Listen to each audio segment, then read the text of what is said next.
You think your GPS tracker is hidden? I guarantee a pro thief can find it in under 60 seconds. You just wasted $300 and you're about to lose your bike anyway. Here's what actually happens. They do not spend 20 minutes searching. They do not need special equipment for most of it. They go straight to the 4 or 5 spots every installation video on YouTube told you to use. The same spots the tracker company's instructions told you to use, and the same spots every forum post recommended. I am breaking down the 14 places they check first, the tools they use to find them, and the one location they never think to look. By the end of this, you will know exactly why your tracker is not hidden at all. Let's start with the spots that get your tracker found before the bike even leaves the parking lot. These are the locations that sound smart when you're installing it, but are actually the first places every thief checks. Under the seat. This is spot number 1 on their checklist. Every installation video starts by telling you to pop the seat and tuck the tracker under here. You know what that means. Every thief knows that is where you put it. It takes them 5 seconds to pop your seat and another 5 seconds to pull it out. If your tracker is under the seat, you might as well leave a note that says, "Thanks for checking here first." Inside the tail section, right behind the seat, protected from weather, easy to access, and exactly where the installation manual tells you to mount it. The problem is, the manual tells everyone the same thing. Thieves know this. They pop 2 bolts, pull the tail section, and your tracker is sitting right there in plain view. This spot gets checked in under 30 seconds. Behind the side panels. You thought this was clever because it requires a screwdriver. Here is the reality. They bring a screwdriver. Those panels pop off in 20 seconds. The wiring is visible. The tracker is right there. This is not a hiding spot. It is a display case. In the airbox, everyone recommends this for weather protection. You know who else knows about this recommendation? Thieves. They have seen the same forum posts you have. The airbox is one of the first places they check because it is accessible, because it is protected, and because it is where every amateur hides their tracker. The fuse box area. You wired it into your electrical system for clean power. That's smart for functionality. It's stupid for security. Any non-factory wiring screams that something is hidden. Thieves follow the wire back to the source in under a minute. If you've got a tracker wired into the fuse box with visible connections, you've basically installed a bright arrow pointing at it. Here's the bottom line on these spots. They are not hidden. They are convenient. Convenient for you means convenient for them. If your tracker is in any of these 5 locations, it will be found before they even start the engine. The bike is gone, and your tracker is in a dumpster 3 blocks away.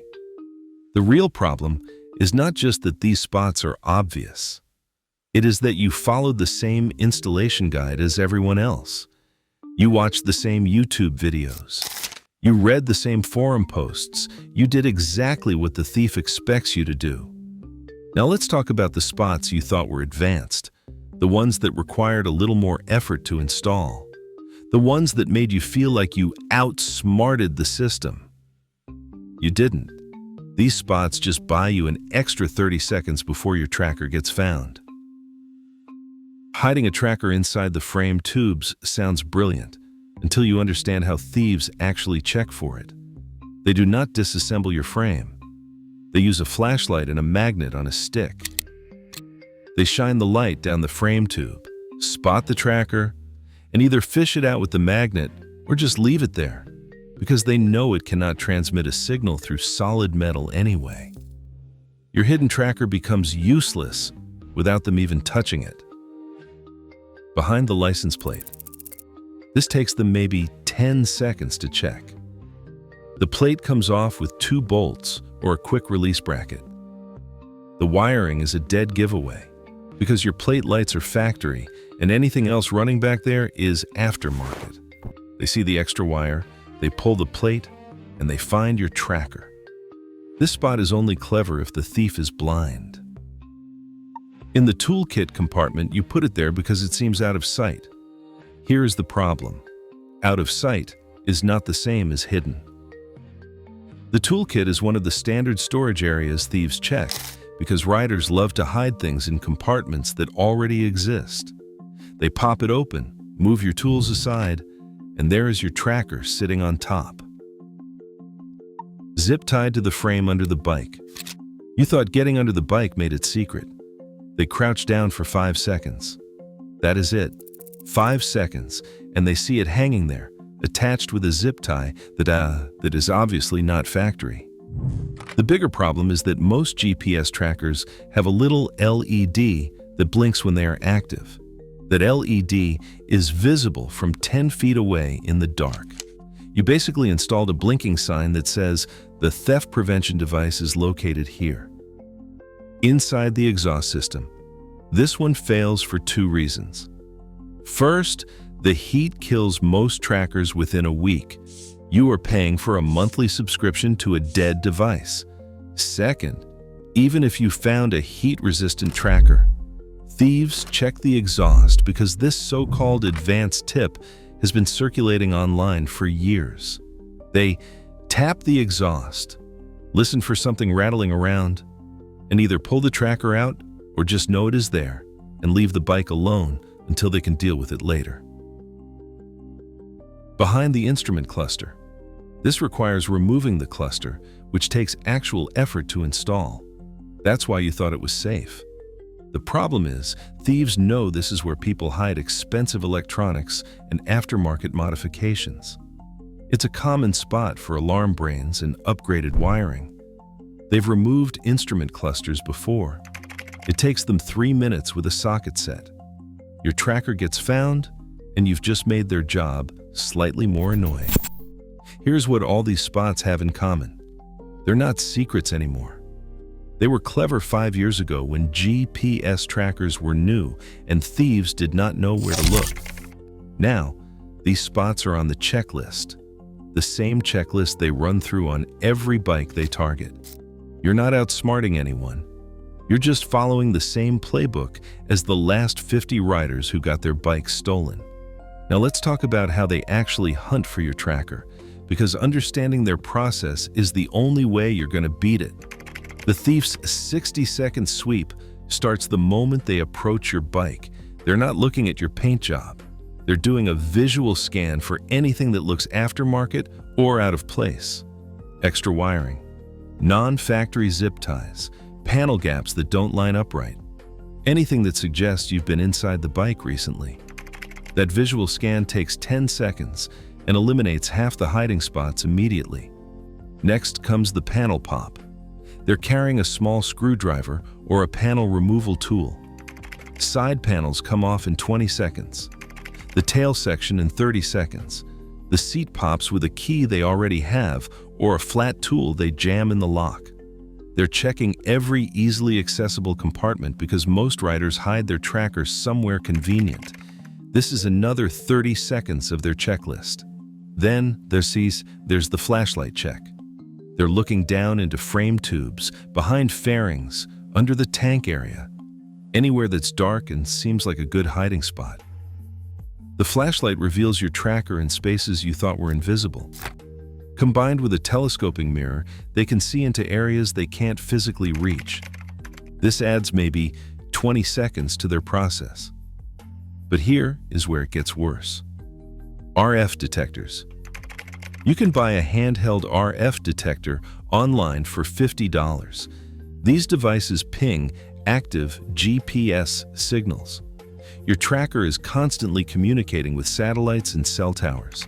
That communication creates a radio frequency signature.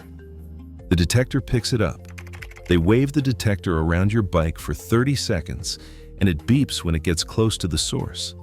Your hidden tracker just announced its own location. The detector does the talking. The wire trace method is even simpler.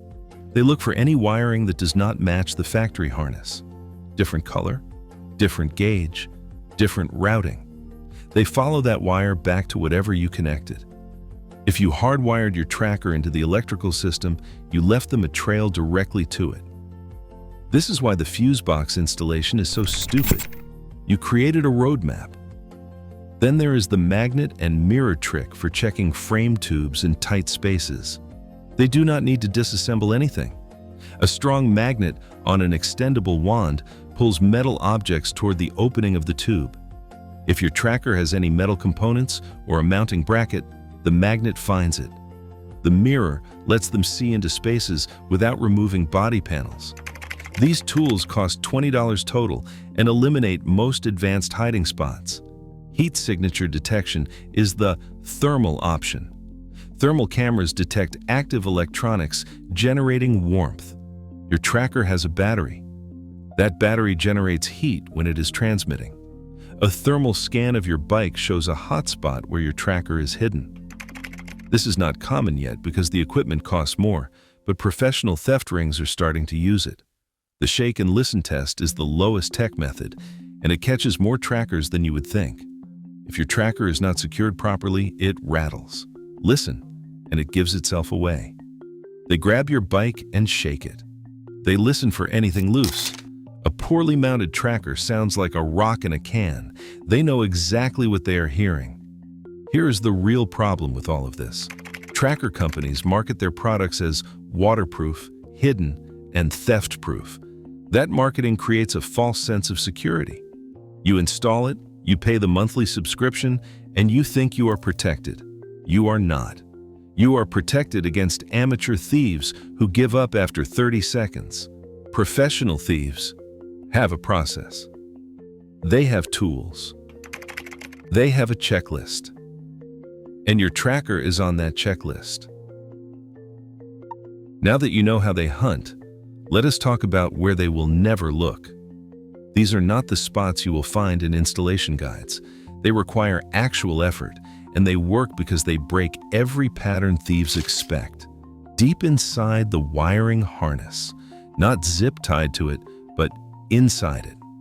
You open the factory harness, integrate your tracker wiring into the existing bundle, and heat shrink it back together so it looks completely stock. The tracker itself gets wrapped in electrical tape that matches the factory harness color. When they look at your wiring, they see factory. No extra wires, no different colors, no obvious additions. This works because they are looking for something that stands out. You made it invisible by making it look like it belongs there. Behind the ECU in the sealed compartment. Most bikes have an ECU mounted in a weather-sealed box that requires removing multiple bolts and disconnecting the main harness to access. Thieves will not go this deep because it takes too long and requires too much disassembly. They are working against time. Every minute they spend on your bike increases their risk.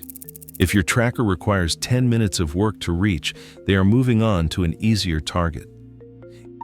Inside a fake reservoir or fluid container, place the tracker inside an empty brake fluid reservoir or coolant overflow tank. Seal it and mount it where a stock reservoir would go. It looks factory. It feels like it has weight. Nobody checks inside a fluid container because why would they? This works because it hides in plain sight by pretending to be something completely different, and that makes the tracker hidden. Embedded in the subframe with structural adhesive. You are not zip tying it. You are not bolting it. You are using industrial adhesive to permanently bond the tracker to a hidden section of the subframe where it becomes part of the bike's structure. This spot works because it is hidden and it is permanent. They would have to know exactly where to look and then cut it out. That's not happening in a parking lot. The one spot they never check is the front fork assembly internals, specifically inside the fork cap area on bikes with enough space in the fork tube above the spring. You disassemble the fork, waterproof seal the tracker, and mount it inside the fork tube where it is completely hidden by the fork cap. This works for 3 reasons. First, nobody disassembles forks during a theft. Second, the metal of the fork does not block GPS signal from the top. Third, this location is so unconventional that it is not on any checklist. But here is the critical part about all of these spots. Installation matters more than location. No visible wires, no aftermarket zip ties, no obvious modifications. If they can see you have been inside the bike, they will keep looking. Everything has to look factory. That is the difference between a hidden tracker and a found tracker. The decoy strategy works too. Put a cheap $30 tracker in an obvious spot, like under the seat. Let them find it. Let them think they won. While they are disabling your decoy and feeling smart about it, your real tracker is buried in the wiring harness, transmitting your bike's location. They stop looking after they find the first one. Use that against them. Here's the hard truth. No tracker stops a determined professional. It just increases your recovery odds. The single biggest mistake riders make is relying only on a tracker instead of layered security. You need layered security. You need physical deterrence. Disc locks, chain through the frame, covered parking, alarm systems. The tracker is your last line of defense, not your only one. Which spot are you using? Have you been hit before? Drop a comment and let me know. And if this helped, hit subscribe so we can keep building a safer riding community together.